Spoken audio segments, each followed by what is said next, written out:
माननीय अध्यक्ष जी, मैं प्रयागराज में हुए महाकुंभ पर वक्तव्य देने के लिए उपस्थित हुआ हूं।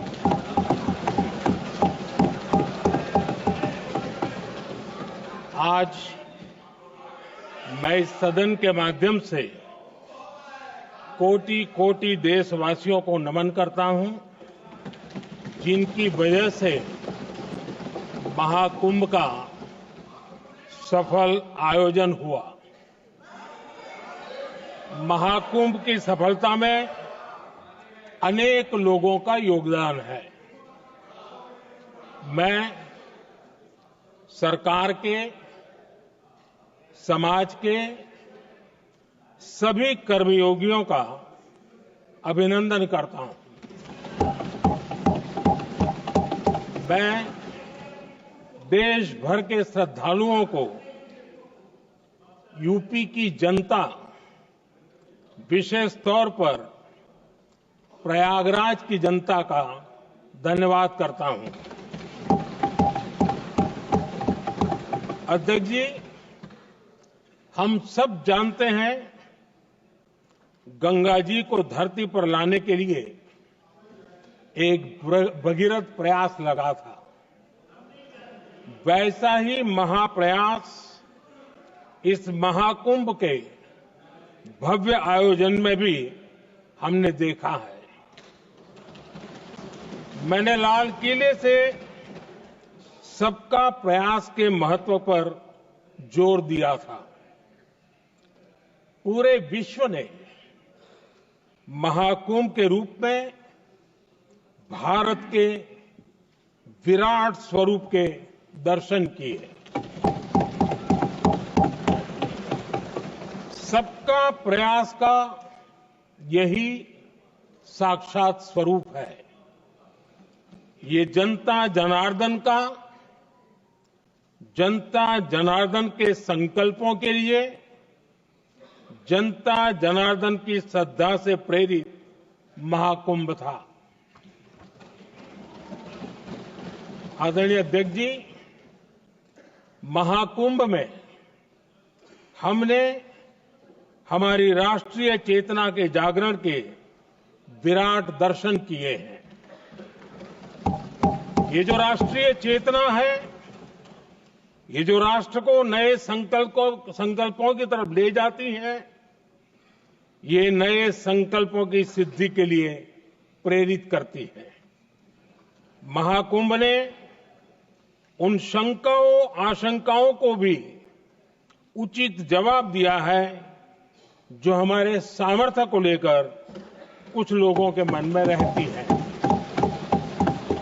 अध्यक्ष जी, पिछले वर्ष अयोध्या के राम मंदिर प्राण प्रतिष्ठा समारोह में हम सभी ने ये महसूस किया था कि कैसे देश अगले 1000 वर्षों के लिए तैयार हो रहा है।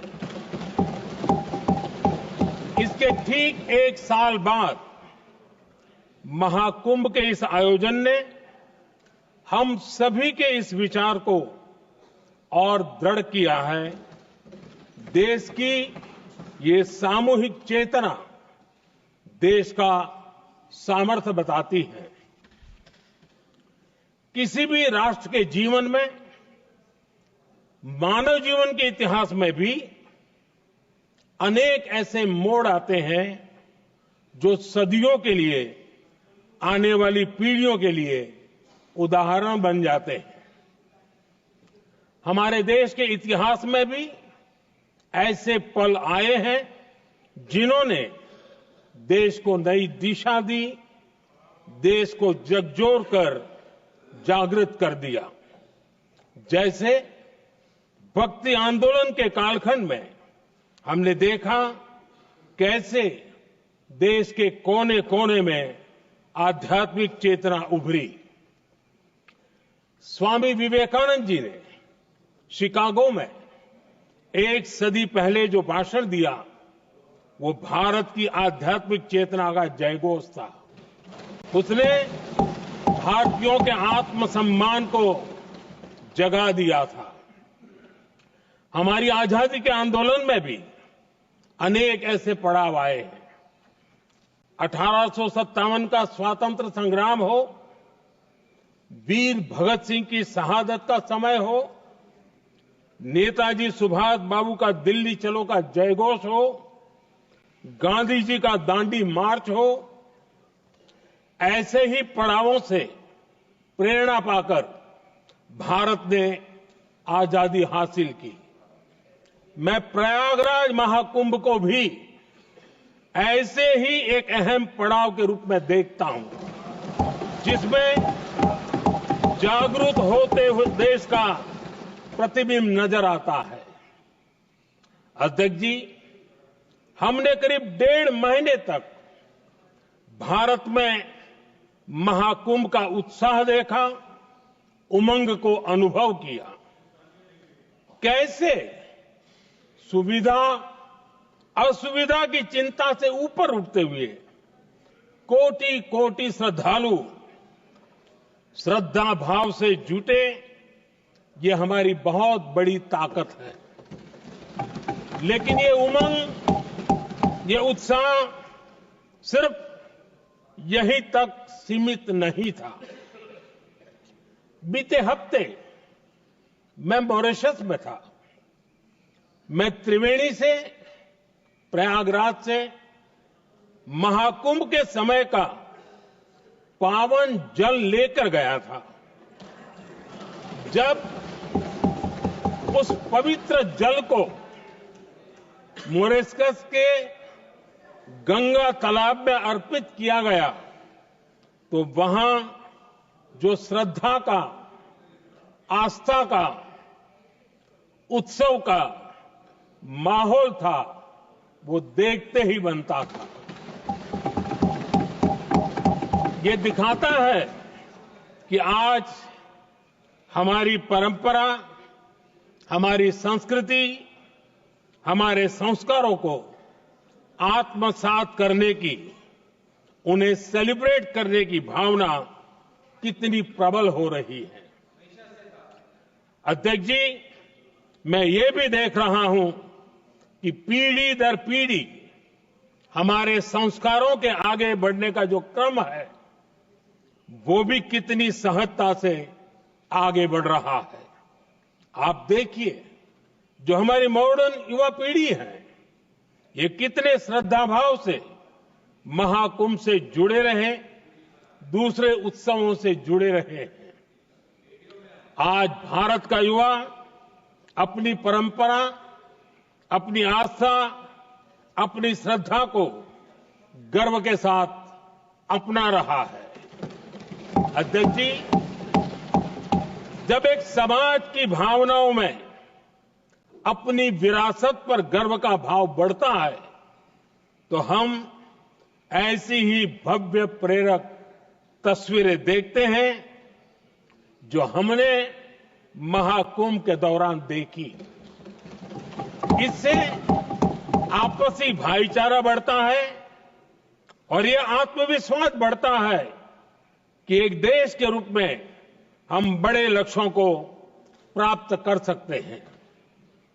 अपनी परंपराओं से, अपनी आस्था से, अपनी विरासत से जुड़ने की ये भावना आज के भारत की बहुत बड़ी पूंजी है। अध्यक्ष जी, महाकुंभ से अनेक अमृत निकले हैं। एकता का अमृत इसका बहुत पवित्र प्रसाद है। महाकुंभ ऐसा आयोजन रहा जिसमें देश के हर क्षेत्र से, हर एक कोने से आए लोग एक हो गए। लोग अहम त्याग कर वयम के भाव से, मैं नहीं हम की भावना से प्रयागराज में जुटे। अलग अलग राज्यों से लोग आकर पवित्र त्रिवेणी का हिस्सा बने। जब अलग अलग क्षेत्रों से आए करोड़ों करोड़ों लोग राष्ट्रीयता के भाव को मजबूती देते हैं, तो देश की एकता बढ़ती है। जब अलग अलग भाषा बोलियां बोलने वाले लोग संगम तट पर हर हर गंगे का उद्घोष करते हैं तो एक भारत श्रेष्ठ भारत की झलक दिखती है, एकता की भावना बढ़ती है। महाकुंभ में हमने देखा है कि वहां छोटे बड़े का कोई भेद नहीं था। ये भारत का बहुत बड़ा सामर्थ्य है। ये दिखाता है कि एकता का अद्भुत तत्व हमारे भीतर रचा बसा हुआ है। हमारी एकता का सामर्थ्य इतना है कि वो भेदने के सारे प्रयासों को भी भेद देता है। एकता की यही भावना भारतीयों का बहुत बड़ा सौभाग्य है। आज पूरे विश्व में जो बिखराव की स्थितियां हैं, उस दौर में एकजुटता का ये विराट प्रदर्शन हमारी बहुत बड़ी ताकत है। अनेकता में एकता भारत की विशेषता है, ये हम हमेशा कहते आए हैं, ये हमने हमेशा महसूस किया है और इसी के विराट रूप का अनुभव हमने प्रयागराज महाकुंभ में किया है। हमारा दायित्व है कि अनेकता में एकता की इसी विशेषता को हम निरंतर समृद्ध करते रहें। अध्यक्ष जी, महाकुंभ से हमें अनेक प्रेरणाएं भी मिली हैं। हमारे देश में इतनी सारी छोटी बड़ी नदियां हैं। कई नदियां ऐसी हैं जिन पर संकट भी आ रहा है। कुंभ से प्रेरणा लेते हुए हमें नदी उत्सव की परंपरा को नया विस्तार देना होगा। इस बारे में हमें जरूर सोचना चाहिए। इससे वर्तमान पीढ़ी को पानी का महत्व समझ आएगा, नदियों की साफ सफाई को बल मिलेगा, नदियों की रक्षा होगी। अध्यक्ष जी, मुझे विश्वास है कि महाकुंभ से निकला अमृत हमारे संकल्पों की सिद्धि का बहुत ही मजबूत माध्यम बनेगा। मैं एक बार फिर महाकुंभ के आयोजन से जुड़े प्रत्येक व्यक्ति की सराहना करता हूं। देश के सभी श्रद्धालुओं को नमन करता हूं। सदन की तरफ से अपनी शुभकामनाएं देता हूं।